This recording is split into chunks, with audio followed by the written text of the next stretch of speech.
Syllabus অনুযায়ী আমাদের প্রথম ক্লাস হচ্ছে আমাদের মাইক্রোসফট ওয়ার্ড। আর এই মাইক্রোসফট ওয়ার্ড হচ্ছে এমন একটা প্রোগ্রাম এবং এতটাই গুরুত্বপূর্ণ যে পৃথিবীর এমন কোনো দেশ নাই যেখানে মাইক্রোসফট ওয়ার্ড বা মাইক্রোসফট অফিস প্যাকেজ প্রোগ্রামের ব্যবহার হয় না। দেখাতে পারবা যে বা বলতে পারবা যে এই দেশে এই প্রোগ্রামগুলো ব্যবহার করা হয় না। যেমন ওয়ার্ড, মাইক্রোসফট অফিস প্যাকেজ প্রোগ্রামের মধ্যে কি কি আছে? মাইক্রোসফট অফিস আমরা যখন ইনস্টল করি তখন এর সাথে হচ্ছে মোটামুটি 16 থেকে 17টা প্রোগ্রাম ইনস্টল হয় একসাথে। আমরা এই 16 থেকে 17টা প্রোগ্রাম একসাথে ইনস্টল করি, অনেকে আমরা না বুঝে করে ফেলি, ঠিক আছে? তো আসলে আমাদের এতগুলো প্রোগ্রাম দরকার না। আমরা এই প্যাকেজের মধ্যে যে 16 থেকে 17টা প্রোগ্রাম আছে এর মধ্যে থেকে আমরা শুধুমাত্র ওয়ার্ড ব্যবহার করি, এক্সেল ব্যবহার করি, অ্যাক্সেস ব্যবহার করি, পাওয়ার পয়েন্ট ব্যবহার করি। এই চারটার বেশি ব্যবহার সাধারণত আমরা করি না এবং পৃথিবীর সব দেশে এগুলো ব্যবহার করা হয় এবং এটা এতটাই গুরুত্বপূর্ণ। তুমি চাকরি বাকরির ক্ষেত্রে বলো, চাকরি বাকরির পরীক্ষা দেওয়ার জন্য তুমি ইন্টারভিউ দিতে যাও, সেখানেও তোমার এই প্রোগ্রামগুলো লাগবে এবং ব্যক্তিগত কাজের জন্য তোমার এই প্রোগ্রামগুলো লাগবে। এই জন্য বর্তমান সময়ে বর্তমান সরকারও তোমার হচ্ছে আজ থেকে না, সেই যেদিন থেকে আমাদের বাংলাদেশে কম্পিউটার আছে তখন আমাদের কম্পিউটারের উপর গুরুত্ব দিয়ে এই প্রোগ্রামগুলোকে বাংলাদেশ টেকনিক্যাল এডুকেশন বোর্ডের আন্ডারে এগুলোকে দেওয়া হয়েছে এবং এগুলোর উপরে একটা 6 মাসের বেসিক ট্রেনিংও হয়। আমরা এই ট্রেনিংগুলো বাইরে করতে গেলে আগে আমরা নিতাম এই ট্রেনিংগুলো 6 মাসের জন্য 6000 টাকা নিতাম। পরবর্তীতে এটা কম্পিটিশন করে এখন অনেক প্রতিষ্ঠানে হচ্ছে 4500 নেমে আসছে। এখন আমরা এখানে সম্পূর্ণ সেই কোর্সটা ফ্রিতে করছি, ঠিক আছে? কোনো টাকা পয়সা আমাদের লাগে না। এটা খুবই গুরুত্বপূর্ণ একটা প্রোগ্রাম। তো আমরা জানি, আমি আমার একটা অভ্যাস যে আমি যে কোনো প্রোগ্রাম শুরু করতে গেলে তার আগে স্ক্রিনটাকে পরিচিতি করে দিই, তারপরে যে প্রোগ্রাম শুরু করি। কারণ স্ক্রিন যদি পরিচিতি না থাকে অনেক সময় আমরা কাজ করতে যে অনেক কিছু নাম বলতে পারি না, বিষয়গুলো জানি না এবং সঠিকভাবে বলতে পারি না। প্রত্যেকটা জিনিসের একটা স্পেসিফিক নাম আছে, তাই না? সেই নাম কল করে আমাকে বলতে হবে যে আমার ঠিক এই ট্যাবে হোম ট্যাবের এই সমস্যা বা আমার রিবন ট্যাবের এই সমস্যা বা আমার দেখা যাচ্ছে পেজ লেআউট ট্যাবের এই সমস্যা স্পেসিফিক নাম বলে আমার কাছে প্রশ্ন করতে। আমরা প্রথমে মাইক্রোসফট অফিস ওয়ার্ড 2007 ব্যবহার করি। তো আমরা জানি যে বর্তমান সময়ে মাইক্রোসফট অফিস 2007 এটা এখন লোয়েস্ট ভার্সন। এর উপরে আমরা এখন বর্তমান সময় হচ্ছে অফিস 2024 পর্যন্ত মার্কেটে চলে আসছে, এগুলো ব্যবহার করি। তবে আমরা অফিস 7 টা একটু ব্যবহার করছি দুইটা কারণে। প্রথমত এটা অফিসিয়াল কাজে হচ্ছে সব জায়গাতে এখন অফিস 2007 টা বেশি ব্যবহার করে, অনেকে ব্যবহার জানে না এই জন্য হয়তো করে, আবার অনেকে যারা জানে তারা আপডেট ভার্সনগুলো ব্যবহার করে। আমি সাধারণত ব্যক্তিগতভাবে 7 থেকে শুরু করে আমি 16 পর্যন্ত 5টা ভার্সনে আমি ইনস্টল করে রাখি, 5টাই ইউজ করি মাঝে মধ্যে অল্টারনেটিভ। এটাতে সুবিধা আছে, যত আপডেট ভার্সনে যাবে তত সুবিধা। তবে 7 থেকে 7 এর উপর যার দক্ষতা আছে সে আপার লেভেলে যত ভার্সনই আসুক না কেন সবগুলাই ব্যবহার করতে পারে, কারণ প্রত্যেকটার সাথে প্রায় 80% 90% বা 95% মিল আছে। সুতরাং এই মাইক্রোসফট অফিস 2007 থেকে আমরা ব্যবহার করতে পারলে আমাদের জন্য সুবিধা আছে। টেনে আরো একটু বেশি সুবিধা, মানে 7 এর থেকে টেনে গেলে আরো একটু বেশি সুবিধা। যেমন আমরা অফিস 2007 এ একটা আমাদের অসুবিধা কি যে আমরা যে কোনো ওয়ার্ড ফাইলকে পিডিএফ ফাইলে কনভার্ট করতে পারি না সহজে। কিন্তু অফিস 10 থেকে শুরু করে আপার যতগুলো ভার্সন আছে প্রত্যেকটা ভার্সনে আমরা যে কোনো ফাইলকে আমরা পিডিএফ এ কনভার্ট করে নিতে পারি কাজের সুবিধাতে। কারণ পিডিএফ এ কনভার্ট করলে কি হয়, পোর্টেবল ডকুমেন্ট যেটাকে বলা হয়, যে এই পিডিএফ এ কনভার্ট করলে আমরা ফাইলটা যে কোনো মুহূর্তে যে কোনো খুব সহজে ইন্টারনেটে আমরা মেইল করতে পারি, যে কোনো জায়গাতে আমরা অনলাইনের মাধ্যমে আদান প্রদান করতে পারি। এর ফলে হচ্ছে তোমার মাইক্রোসফট ওয়ার্ডে যদি তুমি সুতো নিয়ে যে ফন্টে যদি বাংলা কাজ করো সেই ফন্টগুলো ভাঙে না। আর যদি আমরা ডাইরেক্ট সুতো নিয়ে যে ফন্টের কাজকে যদি কপি করে পেস্ট করে দিই দেখবে সব ভেঙে গেছে, কিছু করা যায় না। এটার একটা সুবিধা আছে। কিন্তু 7 এ যে কোনো ফাইলকে পিডিএফ করতে গেলে এর আবার একটা থার্ড পার্টি ইউটিলিটি সফটওয়্যার আছে, সেই সফটওয়্যারটাকে যদি ইনস্টল করে নাও তাহলে আবার এখানেও করা সম্ভব। তো আমি অনেক সময় 7 ইনস্টল করলে সবাইকে এটা সাজেস্ট করি যে ওই সফটওয়্যারটা যেন ইনস্টল করে নেয় বা করে দিও। তো আমরা একটু দেখি যাবেন, আমরা মাইক্রোসফট ওয়ার্ড অফিস ওপেন করলে আমরা এরকম ধরনের একটা স্ক্রিন পাই। এটা কি মাইক্রোসফট এক্সেল এর স্ক্রিন? কোনটাকে কি বলে আমরা একটু মিলিয়ে নিই, ঠিক আছে? সবার স্ক্রিনে যদি মাইক্রোসফট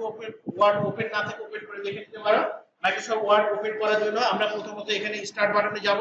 স্টার্ট বাটনে যেয়ে আবার অথবা এখানে আমাদের যে ডাব্লিউ চিহ্নিত একটা আইকন আছে এখানে ক্লিক করলে আমাদের এই প্রোগ্রামটা এখান থেকে ওপেন হয়ে যাবে। এখন আমরা দেখে নিই যে প্রথমে এই স্ক্রিনটা টোটাল স্ক্রিনটার একটু পরিচিতি যেখানে দেখলাম জানা দরকার ছিল জেনে। প্রথমে আমরা এখানে দেখতে পাচ্ছি একটা আছে, এখানে এই অংশটুকু বলা হচ্ছে গোল যে বাটনটা আছে এটাকে বলা হচ্ছে অফিস বাটন। মাইক্রোসফট 7 এ শুধুমাত্র এটা নাম অফিস বাটন, এছাড়া আপার ভার্সন যেগুলো আছে সবগুলো এখানে গোল বাটনটা থাকবে, এখানে থাকবে ফাইল লেখা, এখানে ফাইল লেখা থাকবে। তারপর এখানে আমাদের যেটা হাইলাইট হয়ে আছে এটা দেখো হাইলাইট করে কি বোঝা যাচ্ছে তোমাদের এখানে এই যে এখানে হাইলাইট হতে যাবে হালকা করে বোঝা যাচ্ছে তাই না হলুদ কালার দিয়ে এটার একটা আইকন তিনটা আইকন আছে সেভ আছে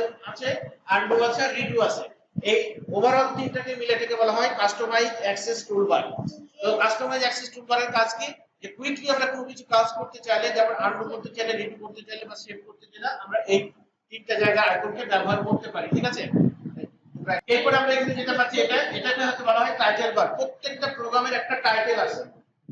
আমরা যদি এই টাইটেল বারটা যদি না থাকে বা টাইটেলটা যদি না থাকে তাহলে স্ক্রিনে কখন কোন প্রোগ্রাম ওপেন করা আছে এটা আমাদের সবার পক্ষে বলা সম্ভব না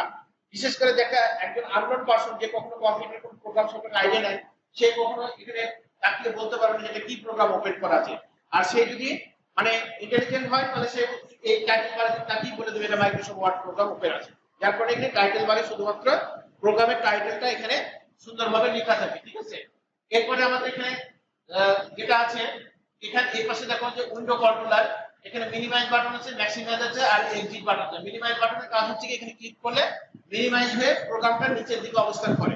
বন্ধ হয় না তারপরে এটা ক্লিক করলে আমরা স্ক্রিনটাকে সর্বশেষ যতটুকু সাইজ ছোট করব সেই অংশে আসবে আবার যদি পুরোই ম্যাক্সিমাইজ করি আবার ফুল স্ক্রিন হয়ে যাবে আর এটা হচ্ছে এক্সিট অর্থাৎ মাইক্রোসফট ওয়ার্ড থেকে যদি তুমি বের হয়ে যেতে চাও তাহলে এখান থেকে ক্লিক করে বের হয়ে যেতে হবে অফিস বাটনেও আছে এখানে এক্সিট এটাতেও করতে পারি এছাড়া এই দুইটা ছাড়া আমাদের কিবোর্ডের কমান্ড কি অল্টার F4 এইভাবে আমরা এডিট করতে পারি এরপরে আমাদের এখানে যেটা আছে এটাকে বলা হচ্ছে এটার নাম আগে আমরা এটাকে অফিস 2003 যখন ব্যবহার হতো এটার নাম ছিল মেনু তখন নাম ছিল ফাইল এডিট ভিউ ইনসার্ট তারপরে হচ্ছে টেবিল হ্যাঁ রিভিউ এরকম নাম ছিল এখন এটাকে আমরা মেনু বলতে পারবো না এখন এটাকে বলতে হবে ট্যাব রিবন ট্যাব ঠিক আছে এরপরে এখানে যেটা আমাদের হাইলাইট হচ্ছে এরপরে যেটা হাইলাইট হচ্ছে এটার নাম হচ্ছে এটাকে জানো এটাকে বলা হয় রিবন এটা হচ্ছে কার রিবন কোন ট্যাবের রিবন বলো তো দেখি স্ক্রিনের দিকে তাকিয়ে বলো তো এটা কোন ট্যাবের রিবন এটা প্রত্যেকটা এই যে আমাদের একটা ট্যাব আছে না হোম ইনসার্ট পেজ আউট এগুলো ট্যাব প্রতিটা ট্যাবের একটা নিজস্ব রিবন আছে তাহলে এটা কার হোমের যেহেতু আমাদের এখানে হোম হাইলাইট হয়ে যাচ্ছে তাই না আচ্ছা তারপরে এখানে আমাদের একটা রিবন নাম আমি সাথে সাথে সবগুলো দেখাচ্ছি সিলেক্ট করে এখানে আমাদের একটা রোলার আছে দেখো এটাকে বলা হচ্ছে হরিজন্টাল রোলার আর এই পাশে একটা আছে এটা হচ্ছে ভার্টিক্যাল রোলার দুইটা রোলারেরই কিন্তু কাজ আছে আমরা একটা পেজ কিভাবে কাজ করছি কতটুকু অংশ মাইনাস করেছি কতটুকু অংশ আমরা ভিতরে বডিতে কাজ করছি সেটা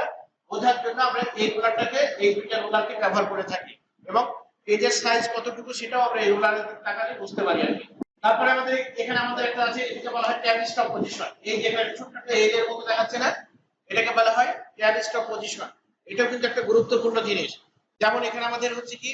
কি ট্যাব আছে তোমার সেন্টার ট্যাব আছে এবার লেফট ট্যাব আছে রাইট ট্যাব আছে সেন্টার ট্যাব আছে ডেসিমেল ট্যাব আছে তারপরে তোমার হচ্ছে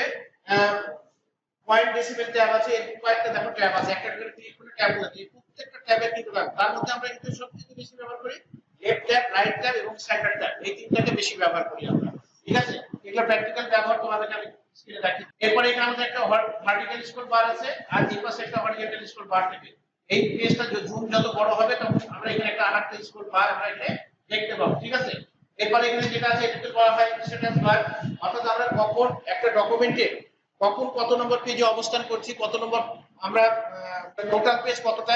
কত নম্বর পেজে অবস্থান করছি সব বিষয়গুলো এখানে এক মুহূর্তের জন্য তাকালে আমরা বুঝে নিতে পারবো এরপরে আমাদের এখানে যেটা আছে এই জায়গাতে দেখো এখানে ভিউ আছে এখানে হচ্ছে 5টা ভিউ আছে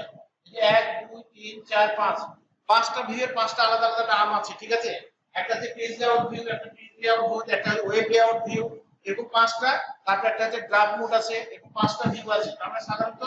এখান থেকে কখনো অনেক সময় দেখি আমরা অনেক ইউজার এই 5টার মধ্যে কোনো একটাই প্রথমটা বাদে বাকি 4টা যেকোনো একটা ক্লিক করে করা হয়ে